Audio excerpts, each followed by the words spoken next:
relationship to that, where I have a very close relationship to my sister, and I try to believe that I'm not a very sexist person, and a lot of my all of the development of my attitudes around women and my relationship to them comes from my relationship to her. So I was wondering if there was a broader trend regarding that. Thank you. Any questions? Yes. It's okay. It's okay. So I think it's really interesting. You did such a good job. I think that the topic is really good, especially when it comes to psychology and men. And you're talking about women. It's awesome. But also, I wanted to ask. Yeah, generally, it seems like it would have a very good relationship with sisters. But what about male friendships? Because it seems like a lot of the times when it comes to sexist or violent attitude, it has to do a lot more with male friends either accepting or denying the trend. What do you think?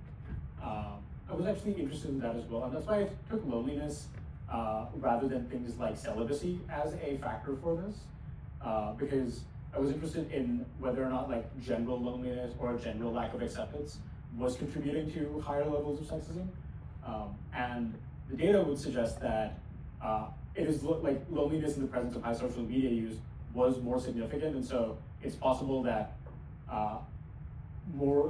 it's possible that the content that they're consuming is more likely to be what's affecting their attitudes. And I'm curious to see what kind of data, like a specific probing into things like friendships or friendships with men specifically provides for the research.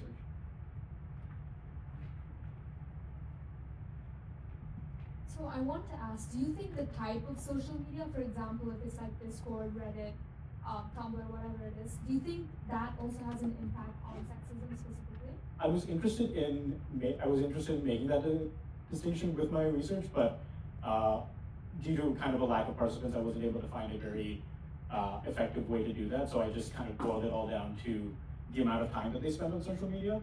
But that's why I was recommending a mixed methods or qualitative follow-up to this, where we can get a better grasp of like where these people are, like where these participants are getting their content, who they're following, what they believe about what they're following, things of that nature.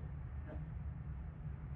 Just to add on to that, actually, do you think also the type of content that's being presented has a significant impact? So, for example, is it purely just males on a podcast talking extremely sexist connotations, or is it also to do with female stereotypes online, body image perceptions, just standard beauty perceptions, so on? So is it a specific type of Honestly, sexist again, content?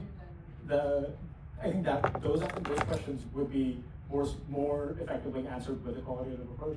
Personally, I do believe that like the way that social media interacts with all of this is really it's very complex and it's very overlapping, very cascading in its nature.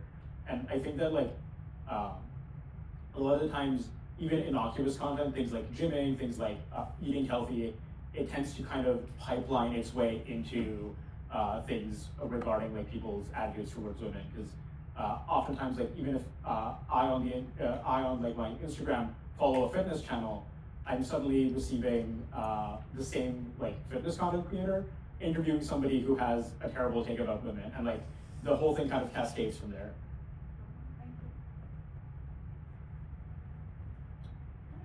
Just one last question for you. Yep. I'm interested in how honest your participants are. Yeah. And so you mentioned you have done an IAT. Yeah. I just wonder, you said there's no significant differences.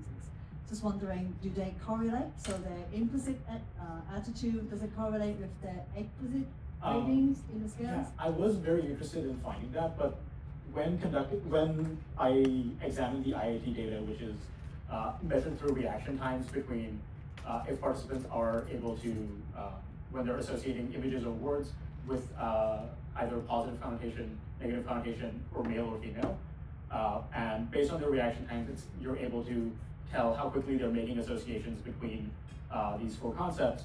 And unfortunately, within my participant pool, only about out of 109 participants, only about like 29 had a significant difference between their response times in either case. So it didn't. So it wasn't providing any like significant point for.